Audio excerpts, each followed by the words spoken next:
Hey, it's Pete Cohen here. Absolutely delighted to tell you about episode 133 of the My365 podcast series, brought to you by My365 Elite, your opportunity to get world-class coaching. Go and check out mi365.me/elite and see what coaching can do for you. But this podcast today is with the amazing Ben Shephard. Now, Ben Shephard is one of the most well-known TV presenters, quiz show hosts in the UK, absolutely inspiring. But his story, I believe, will really kind of open your eyes to what is possible. You know, great people often do great things because of what they did in the past. You know, and there's no great story without obstacles. And you're going to be so inspired by this story and what he achieved, because we can all do so much better than what we've already done. Because if we always do what we've always done, we'll always get what we've always got.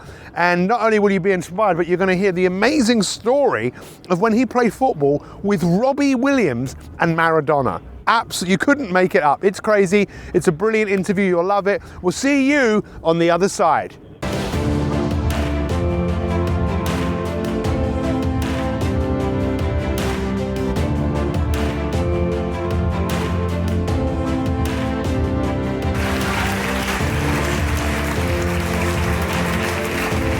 Ben, thank you so much for joining me today. I really appreciate it. Can I just start with a bit disappointed? Why?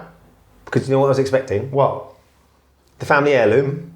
Oh, the swimming trunks. So let's just start with that, because you've obviously been in television for a long time, and one of your finest moments was me wearing my dad's Union Jack Speedos, which have been in the family since 1971. My dad threw them away and I found them and kept them. Fished them out of the bin? Yes. So I'm having them. And then I wore them on television. Live. And my dad was watching this, and you actually, I remember Kate Garraway and Eamon Holmes were like, what the hell has he got on? But you made light of that. So what was your memory? What was your memory? What was my memory of Pete's packet in his Union Jack swimming trunks? Yes. I have vivid memories of being out there, because we were doing Inchloss. Inchloss. So you were helping lots of our viewers to try and sort of turn their lives around and help them sort of get a healthier lifestyle, lose some weight, lose some inches ideally. That wasn't necessarily your primary goal. Your primary goal was to turn around the way they approach life and food and bits and pieces. And you did this by wearing the most extraordinary pair of swimming trunks I've ever seen, and I've never seen a pair like it. Well, actually, there's another part of that story. I don't know if you remember, I actually had my chest shaved. And the only reason I had my chest shaved was before I left, my friend was shaved my head, and he got the razors, and he just went thump like that. So I had a big thing up here. So you're a hairy man. I am a hairy man. But down below the ears. I am. I've got very hairy ears. You do? Oh my goodness. Yeah, I know. If you can see in that camera, I don't understand what ear hair is all about, right? And have you noticed how the more hair that goes up here, the more it starts growing everywhere else? Yes. So your ears weren't that hairy when we last met. I know. Jeez, Pete, there's things in there. I know. So maybe we could talk about ear hair and how we can get rid of it. But look, the good news is there is a Union Jack. Yes. You see, here. The theme is still there of the Union, because I actually have lost those. The family heirloom? Yeah, I know. I thought you were going to pass them for generations. But you made my dad so happy. And you wearing them made me happy. Sorry? You wearing I think I made millions of people that were watching. The thing that made what you do so special, though, and people listening to this podcast or watching this podcast will appreciate this, is that you have this unerring ability to distract people from their thoughts and considerations about how awful everything is, or what's causing them problems, and to change the tone and change the direction of what they're thinking. And you did that by when you put yourself out there in a way where you're kind of like, look, I don't care. Yeah. I'm willing to wear something that looked preposterous, but actually was great fun. And it immediately dissipated any sort of concern or nervousness that the contestants, that the contributors had being live. You put them at ease because you were willing to sort of go, look, I'm here, this is me, this is who I am. I'm not worried about it, I'm not embarrassed. It's interesting because you obviously watched me at work and you were looking to see what I was doing. I could see too much of you, to be fair. Yeah, I know. But you've seen me on a number of occasions working with different sorts of people. But then I've also watched you, because we're both quite observant people. And I've always been curious as to why you do what you do. And I'm sure you've been interviewed before and people ask you probably this similar questions like who's the best person you've interviewed, and because you have interviewed a lot of people. But I think the first thing I wanted to ask you was, actually, just tell us a little bit about what you do for those people who are watching this all over the world who don't know who Ben Shephard is. What do I do? I'm not 100% sure what it is that I do. I like to think that I work in the world of communication, I guess. I work on television, and I'm very lucky in that I've been put in a position whereby the jobs that I do for the TV programmes that I work on strictly as a presenter involve me sharing ideas and asking questions of other people, whether they might be prime ministers or whether they might be business leaders, or whether they might be parents, or whether they might be children, whether they might be quiz show contestants, whether they might be footballers, sportsmen, whatever it is. I guess, and this is what I've distilled over the years, the thing that I enjoy most is the people that I meet and bringing the best out of those people. Yeah, because you're genuinely curious about the people that you meet, and you want to learn. It seems like you want to learn something from the people that you're interviewing. Yeah, undoubtedly. I think that's the magic of the environment that I'm lucky enough to work in, is that I've never really been interested in what I think. I'm always far more intrigued by what you might think or what somebody else might think, what they've got to say. I think it's much more interesting than what I've got to say. So doing something like doing something like this is quite odd, because you're going to be asking me questions about me. But actually I'm far more interested in you and what it is that you're doing and all this sort of stuff. Yeah, I'm the same. So when you start asking me questions there, I was thinking this feels a bit strange, because I don't really want it to be about me in life. I want it to be about the people I'm talking to. But I'm sure we'll get through this and we'll have some fun and the first thing I would encourage everyone to take on board from what you said is everyone you meet, ask yourself the question, what could I learn from this person? Right. Because probably of all the people in the country right now who are in the world of interviewing, there's probably not too many people who have interviewed the people you have, from prime ministers to movie stars and so on and so forth. But I think one of the things I wanted to ask you, did you envisage this happening when you were young? Did you ever think you'd be doing what you're doing now? No, not remotely. I grew up in Essex on the edge of East London, and had a very happy childhood with a big brother and a sister, and a dad who was an accountant, and a mum who was a nurse and then a teacher. And they worked incredibly hard to give us the benefit of a lifestyle that they'd never been able to have, because they come from very working class roots in the Midlands. And my brother became a doctor, my sister went into marketing, and there was always a sense that, my dad was an accountant, so the idea was that we all do pretty safe jobs. But they never stopped me sort of wanting to embrace a more artistic side, which I definitely got from my mum. And I think I always really wanted to act, ideally, but I never wanted to tell anyone. I was always a bit embarrassed about the idea that I wanted to act. Until I went travelling and I met my Uncle Pete, who sadly passed away a number of years ago. He was my godfather. And I remember telling him, I was in Australia, he lived in Australia, and he said, you can't be embarrassed about what it is that you were dreaming about doing, Ben. You've got to embrace it if you want to make it happen. And so I came back from travelling after I left school with that in mind, that I was going to try and do that. So I went to university to study drama and dance, mostly dancing. At Birmingham University. And sport. I dropped the sport very quickly because that was really dull, and the dancing was really creative and exciting, and it was me and 16 girls in leotard and tights every day. Yeah. So it was, they had fringe benefits.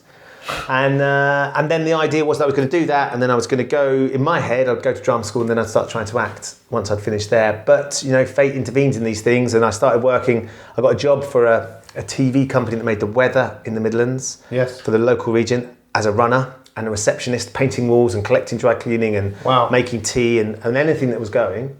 And they were the ones that suggested I try and get into telly as a presenter. Now, it never even dawned on me. Obviously I knew you could do it, and I had TV presenters that I really loved. Scope was one of them, Andy Peters, who ended up being my first boss, actually. As an example of TV presenters, Jamie Theakston was doing it, Zoe Ball. So did you watch these guys and think, I could do that? No. You just liked them? It didn't dawn on me that would be something that, one, I could do, or two, I wanted to do, or three, I'd be any good at. But it was only when I started working with the TV company that they were the ones that said, have you thought about this? In my head, I was just going to go off and act. And what sort of things did you want to act in? Would it have been your most ideal thing? Play, theatre? Anything, really. I just enjoyed the idea of playing other characters. I always enjoyed it at school. I always enjoyed that sort of side of things. It was a passion that my mum still has to this day. She's just directed and acted in something in her local village amateur dramatic society, and I've been involved in it for years and years and years. So I wasn't really worried about what it was going to be. Just because in the back of my head, all I'm thinking is, like my dad said, you can't just be an actor because you've got to have something to fall back on. Yeah. And he's absolutely right. And as it turned out, it was once I was at university that I started thinking, well, maybe it'll be telly that I should do instead. And I started trying it, and I got a show reel together, which is kind of like a CV on tape. Yeah. And I thought, this is brilliant fun. This is great. And then, by circumstance and a lot of lucky coincidences, I was in the right place at the right time. Do you think it was lucky coincidences, or the fact that you actually worked really hard and just... So I think, well, initially, so here's the thing, and lots of people ask, how on earth do you get into television? How on earth do you get to do what you do? I think that you have to be relentless. You have to be really up for it. You've got to be willing to try anything and go for anything and do anything. So anybody offers you an opportunity, go and grasp it. I worked as a runner here, I worked as a runner there, I worked for nothing over there, just to get experience, to hopefully meet people. And then you're working really hard, trying to hone what it is, watching people on telly, thinking, I really like how they've done that, how would I be? So you're going around knocking on doors, looking for an opportunity. The bit of luck that you absolutely have to get is someone opening that door. That's the bit of luck that you can't prescribe, right? But what you've got to be able to do is you've got to be able to jam your foot in the door and make sure they don't close the door. You've got to be able to take advantage of that bit of luck. And that's where the hard work and the belief and the persistence comes in. So you can prove to the person that's given you the opportunity that it was the right thing to do. Now, ultimately, the first opportunity I got, Andy Peters gave me a job at Channel 4. What was that, T4? I launched T4 many years ago. And it was all going great. I was doing the Bigger Breakfast, which was the big breakfast in the summer holidays. My friend Toby was a floor manager who also had done a runner before that. Not done a runner, but he was a runner and worked. Although you went to that curry house and did a runner. Yeah, that's another story. Yeah, the Emperor, and who we're all still great friends with, and now is a TV director and has done incredibly well, of course, because he's worked out all through the ranks or whatever. And it's funny though, because it's being prepared to roll your sleeves up and often work for nothing and do what it takes, where most people aren't prepared to do that. No, right? and then at the same time find a way of trying to keep yourself going and earn some money as well, because the reality is you can't just constantly just be working for free but you take those opportunities and you just have to be a sponge to all the information and ideas that are coming around, and you never know. But the bit of luck is that moment that they open the door, and as long as you can take advantage of that. And that comes, was it Gary Player who says, the more I practice, the luckier I get? The more I practice, the luckier I become. And I absolutely believe that as a motto for life. But you still need to have a little moment, a little fraction of opportunity that comes your way. So how many of those do you think you've had in your life?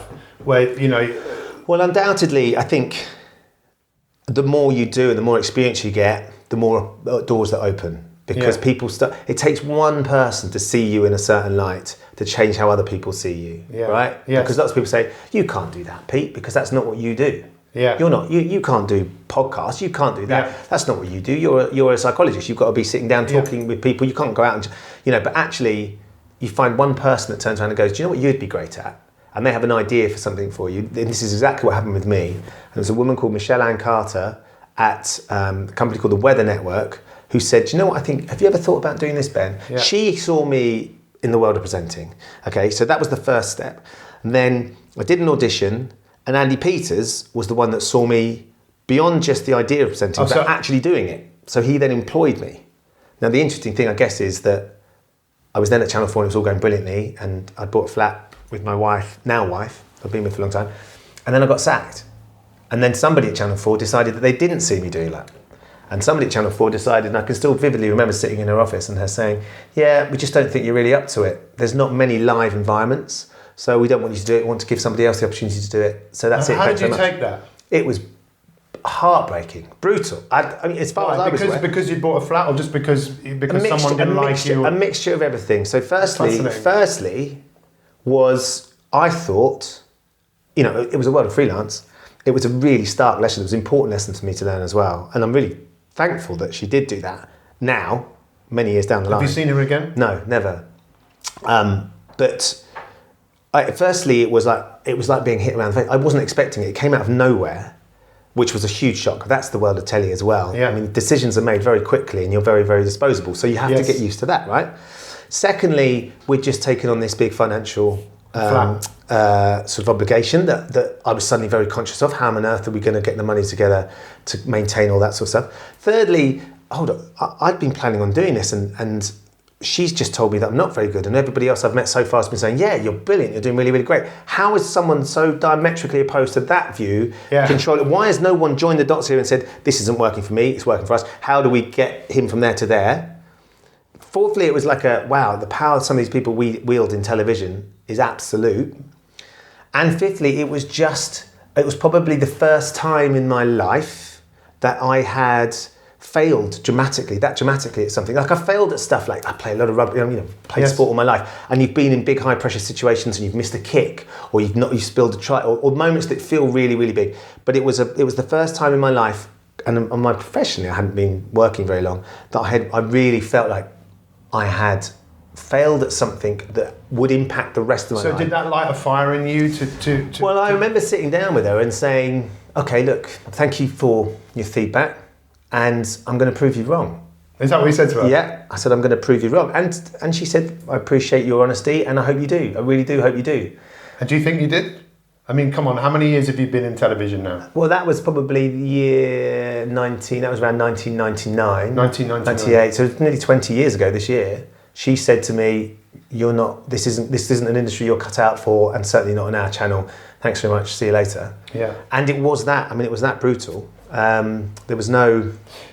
See, you know what's so interesting about when you hear people's stories of success? It's often it's not what they've achieved, it's what they had to go through to get to that point, right? And that's why I find it so fascinating. So what happened next?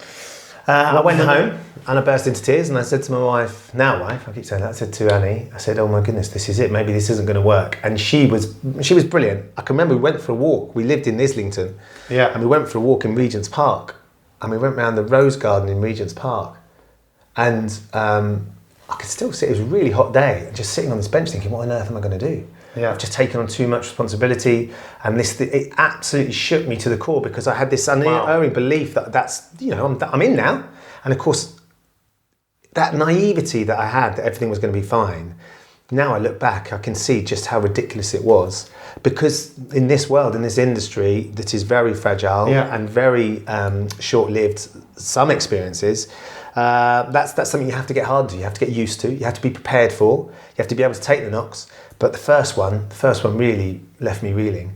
And because the tricky thing beyond that is I've got very little experience, and in a very short space of time, it's all been like the carpet's been pulled from underneath my feet, and you're like, so where do I go now? How do I get my next job? How do I prove her wrong? Because in the best way in the world, I can be brilliant in my bathroom, in front of the mirror. But that's no good. I need to prove it in front of cameras. So what did Annie say to you? Did you say, we can do this, you'll be fine? Yeah, look, absolutely that. She said, look, this is just the start. Excuse me, this is just the start. Just trust and believe in yourself like I believe in you, and we'll get through it. We'll make it work. Well, my old school motto, which is, lots of schools have interesting mottos. Mine was find a way or make a way, was my own school motto. And she sort of essentially said that to me. She said, look, we're going to find a way or we'll make a way.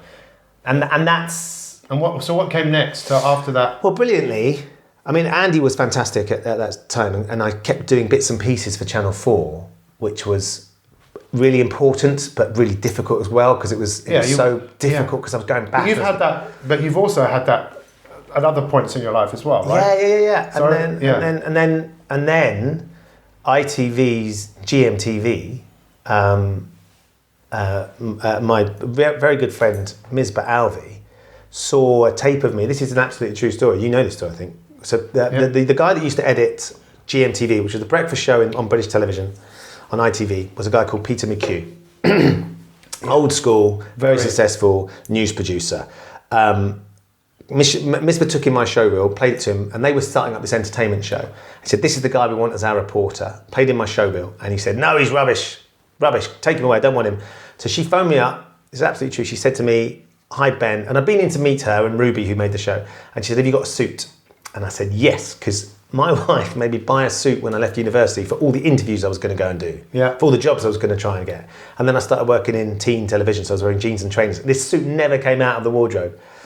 So she said, yeah, I've got a suit. I've worn it for a friend's bar mitzvah. I'd worn it to a funeral and they'd never been used. She said, yes, right. She said, come and do this thing. We're going to film you at a gallery opening. And I cycled there on my bicycle. In a suit? In my suit. And I got there and she basically commandeered a cameraman that night. We filmed this arrivals and showbiz party at this gallery. She went back to then GMTV, which is where Good Morning Britain's filmed now. And she edited it together. The next day went into the same guy, Peter McHugh, and she said, what about this guy? Gave him the tape, put it in, and he watched it for 10, 15 seconds. Yeah, that's the one. He'll do that. He'll be perfect. The very next day. Wow. So, and Peter used to sort of talk about that, and that was sort of what a lesson that was for him, but also to all of us.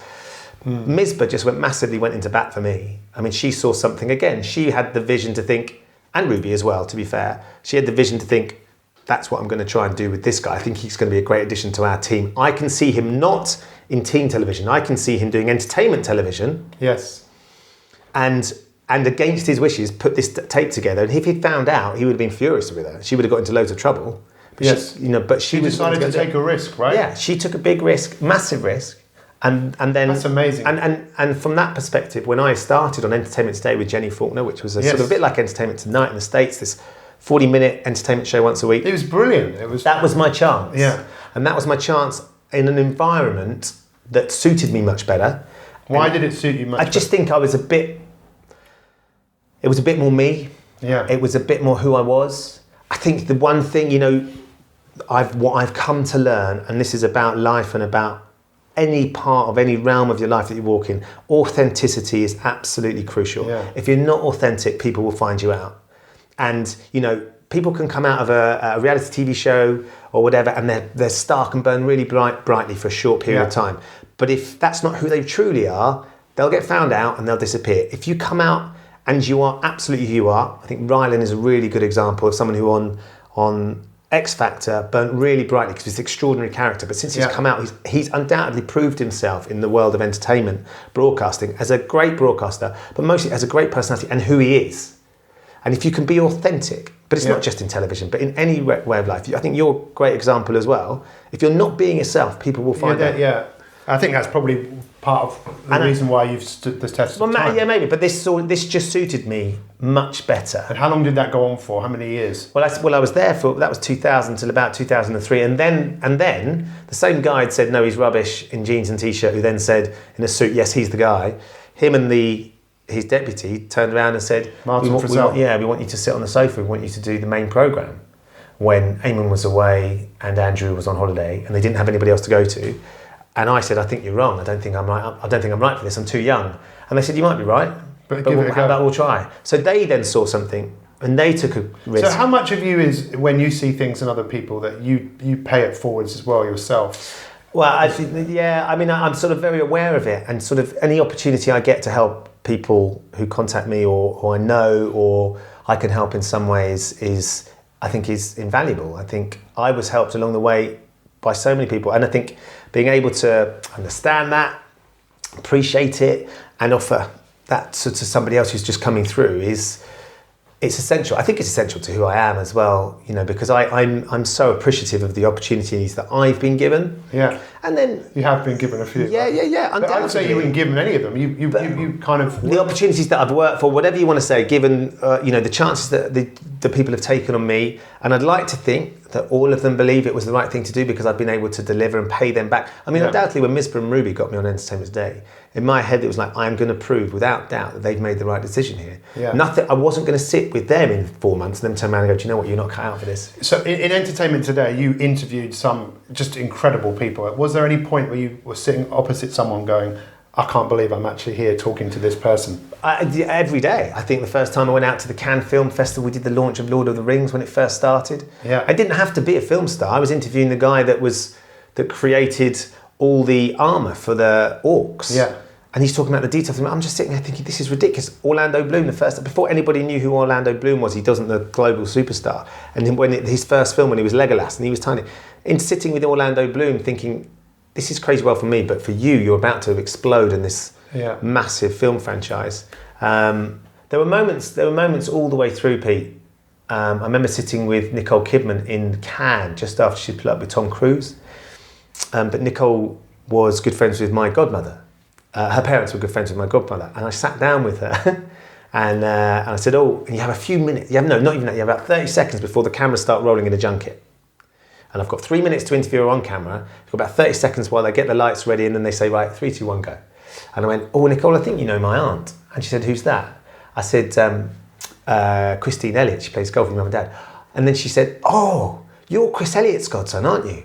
I've been expecting you." Or she said something along those lines. And I was like, Nicole Kidman was waiting for me. I mean, it was like it was a really lovely moment where it was kind of like, in our world, she just exists as this film star, but of course she has a very normal life. She's a very normal family that has roots that touch. We forget that, don't we? All the time. I think one of the things that's absolutely vital, if you're meeting people that you're intimidated by, or you've got to interview from a different realm, you've just got to remember that they are very normal, and the way to connect with them is grounding them in the normalcy of their lives. And that was a brilliant moment, because it showed me something, and also it was like a real moment for me to appreciate she isn't just the Nicole Kidman from Moulin Rouge who was going through this very tricky time personally. She was a real person. And we ended up having this incredible interview, just amazing interview, because she opened up a little bit to me, got a little bit more time, got some great quotes. We fed the stuff back to London, couldn't believe it. They were like, this is amazing. And then it just, that sort of thing. It's a big thing, isn't it, about when you're authentic, that it gives people the space to be authentic as well. And I think a lot of those people want to just be themselves, right? That's why... what's the name of the lady from ITV who I did some stuff with? Alison Hammond. Yes. Again, just this is me. Amazing. I'm not trying to be anything else but me. Totally agree. Because I think Alison came from Big Brother, didn't she? Yeah, she did. And there's a great example as well of somebody who was absolutely... If you meet Alison today, or from Alison who was in the Big Brother house, very, very little has changed. She's a lot more sort of experienced in the world of television and stuff, but who she is and the energy she brings to stuff is, it's incredible, isn't it? Yeah. And she's authentic. So you did Entertainment Today for a while, quite a long time, and then you were on the sofa, and then. So then I started doing the sofa more, and I was there for and did various other bits and pieces. Some of it worked, some of it didn't work on telly. Got a great opportunity to do some extraordinary things, some great shows, some great experiences. Worked with some amazing people, and then I guess the next big. Are you asking about where I went with my career? Yeah. The next big juncture was when ITV took over GMTV, and they were going to change it up and become what was then to become Daybreak. And I realised I'd been at GMTV then from about 10 years, and I was on the sofa. I was full time on the sofa then. Andrew Castle and I were the main hosts of that programme, and I wasn't doing Entertainment Today anymore. And then that stopped, and I carried on at GMTV. And I realised that I think I needed to move on as well. It was time to sort of draw a line in the sand there and go and see what else I could do. And I was lucky enough to get the chance to go and work at Sky Sports, which, as you know, I do all my sport, I do all my football. Yeah. And it was sort of hosting it was hosting football, it was hosting Champions League football, and it was working on Goals on Sunday, which is with sort Chris of Kamara, which is so popular. And I still do to this day. But even with that, you had some disappointment, right? In terms of what you thought you were going to get and what you. Well, I think in the world of media, the landscape changes very, very quickly. And sort of certain things move beyond my control, and certain things happen. Promises and stuff. Well, yes. Promise. It's tricky to say promises. I think no one promises you anything. They kind of say, I've got an idea that this is what I want you to do, but no one's going to say, right, do you know what, Pete? I'm going to promise you that I'm going to buy you an Aston Martin this time next year. And of course it gets to this time next year, so it hasn't quite worked out. No one says that. They'll say, do you know what, I reckon if this keeps going really, really well, you'll get that Aston and we can sort you out. But of course, with everything moving around, the goalposts move, and I can appreciate that now, again, as an experience of being sort of 8 years down the line, that things happen beyond my control and beyond everybody's control ultimately, that meant that the reason I'd gone there necessarily didn't work out. However, what I did appreciate was that my hopes and my idea of what it was that I wanted to do had shifted as well. And I was loving the sport and loving the experience of being at Sky. I mean, for us in the UK, it's the brand leader in sporting presentation. It's just absolutely, they have set the standard across sports broadcasting. I think globally, it's certainly in Europe, in Northern Europe, it's amazing. And that was really, really special. And I still love being a part of it now. And but what I have been able to work out is, do you know what? What I really missed was the other side of broadcasting that I suddenly wasn't doing. So the lifestyle stuff, the human interaction stuff, the business stuff, the politics, the entertainment, which I wasn't doing when I went to sport. And I threw all my chips in with the sport. And actually there was a big part of me that wasn't being fed. And I needed that creatively. So ultimately, Daybreak didn't work, which was the breakfast show. And then they wanted to sort of bring back into the old studio. They wanted to create a new breakfast show, which is Good Morning Britain. And Helen Warner, who was the commissioner of daytime at the time, who was just incredible. Again, she got me in and said, I want you to come and do this. And she was the one that saw me there and saw me back in it. And that brought me back to ITV in about 2014. So it seems like you've got this mindset around that sometimes things might not appear fair, but it's not about being fair. It's just is what it is, and it's how you deal with it, right? Totally. So let's talk about, because when you were at, you did the Extra Factor, right? And you did that for how long? 3 series, first 3 series. Yeah. And it was brilliant. And then who left? The main Kate left. Thornton. Kate Thornton used to host the main show. And you thought, did you think that you were going to get that? I didn't think I was going to get it. I didn't think I had any divine right to it. I'd have liked to have been considered, and I'm sure I was. One of the most popular programs. Yeah, which still go now. And I'm sure I was considered, but the decision was taken at the time to bring somebody from the outside in, and they brought in a great host in Dermot O'Leary, who of course I'd worked with at T4 as well. And Dermot came in, and then it's one of those moments where you kind of think, I'd have loved that job, but I haven't got it for various reasons. But you know what? I need to go away to be able to come back and be considered for that job. If I'm doing the ITV2 show and I want to be on ITV1, then maybe I need to stop doing the ITV2 show. I stopped doing it. Yeah. I stopped doing it and I went and concentrated on the other stuff that I was doing, and I took some other opportunities that came along. Yeah. I did various bits and pieces. I did a Saturday night show for BBC One called Dance Sex. Yeah. I did a really, really popular show on BBC One, which was called 1 vs 100, which was a quiz show, and that was my first quiz show. Yeah. You love quiz shows, right? Mate, I love quiz shows. I'm massively addicted to quiz shows. So I mean, obviously, I don't know how many people have. Everyone in the UK must have seen Tipping Point. Yeah. So what's that been like? That's been incredible, because it's a quiz show that's based on an end of the pier game, the little penny shot machine, full machine. And to start, when we did that, I remember doing the run through for it. And this is the thing you can never really tell. I did the run through this program and just thought, what on earth is this? It was brilliant fun to play in the studio we were in. But what's this going to look like on telly? Are people going to be drawn into it? Is it more fun to play in the studio? Will it actually be engaging on the telly? And I've launched lots of programs that everybody thought were brilliant and never came back for a second series. And to do a program that not only has come back for a second series, but we're currently filming series 9 and 10.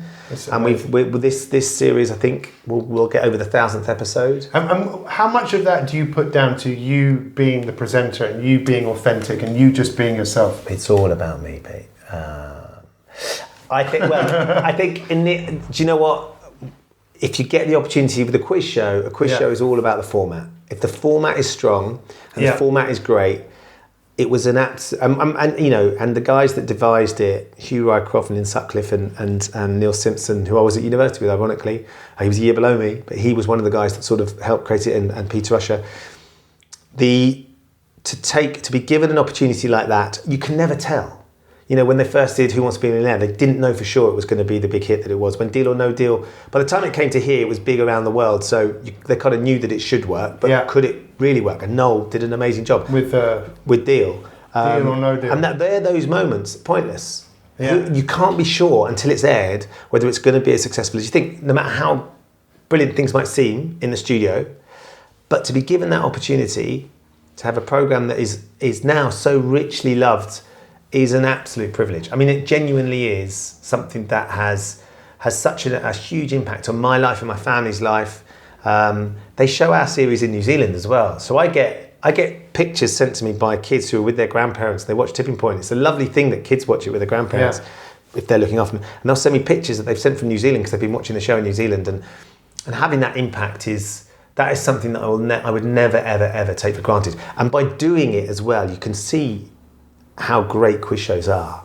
We're always looking for a new quiz show and a new idea and coming up with ideas for new quiz shows, and just take the idea of asking questions, but package it in a way that's going to be compelling for viewers to watch. It seems like you just love to put a bit of light into people's lives, and just with all the people you meet, you treat them all the same, and you want people to feel good about themselves, right? Deep down, that's what you're about. And I think that's really quite...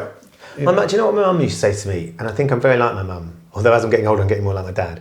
My mum used to say, because my mum is the most extraordinary person, she has this light and energy and life in her that is boundless and never stops. She worked 2 jobs. She used to work overnight as a night nurse and then would go to college and work during the day, so she and my father together could afford the school fees for us to go to a great school and have a great opportunity.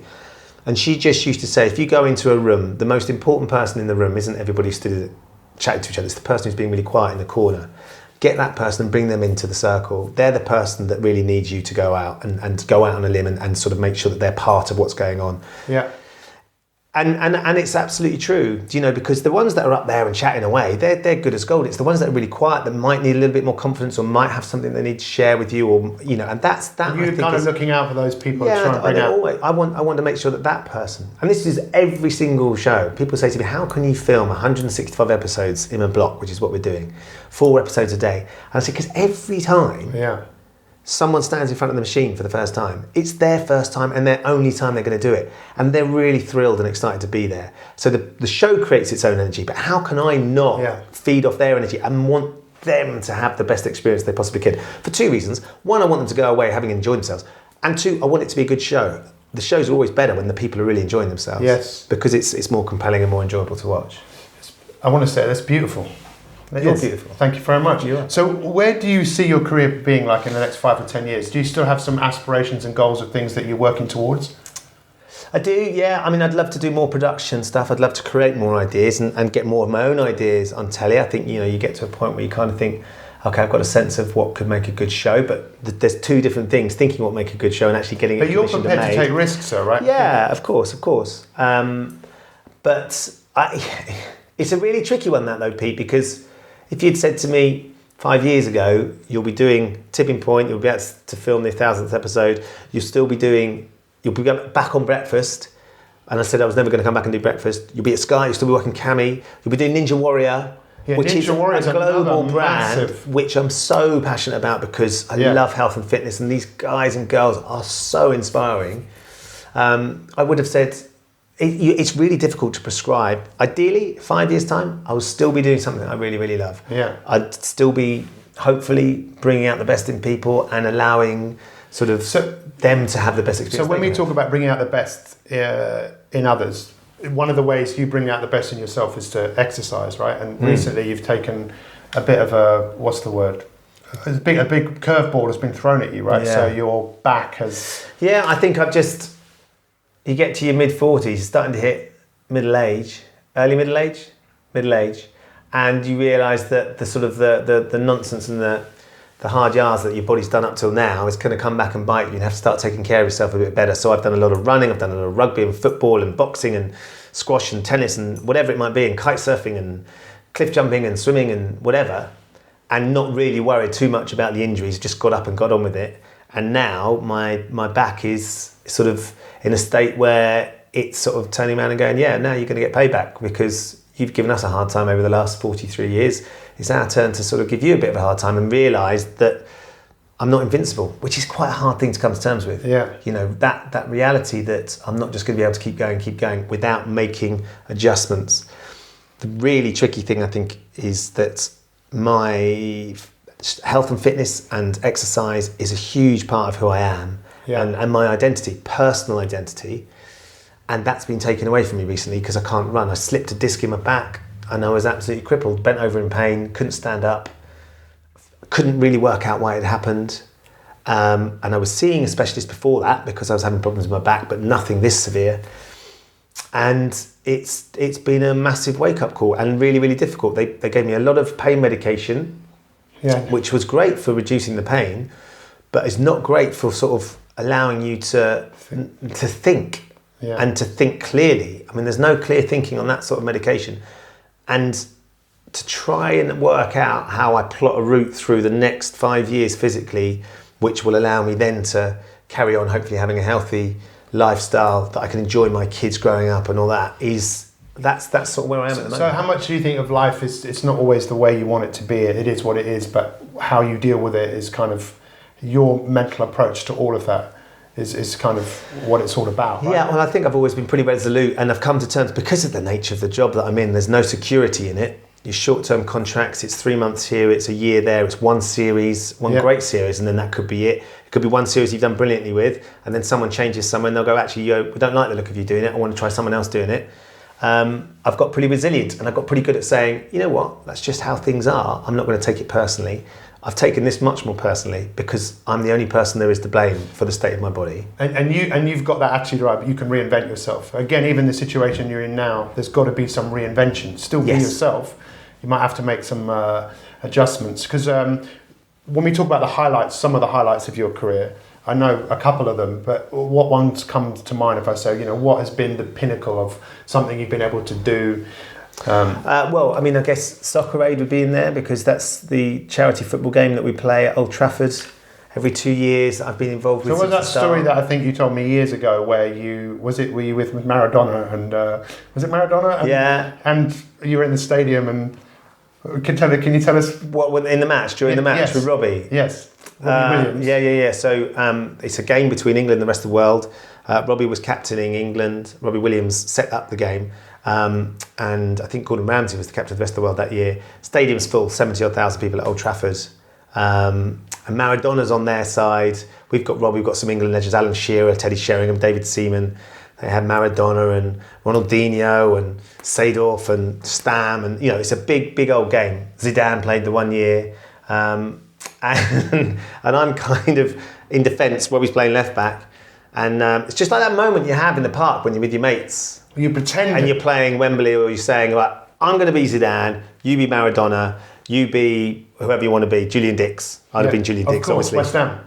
And then as you're running down, you shout over to your mate, Pete, Zidane, Maradona on your right shoulder sort of thing, because you're messing around.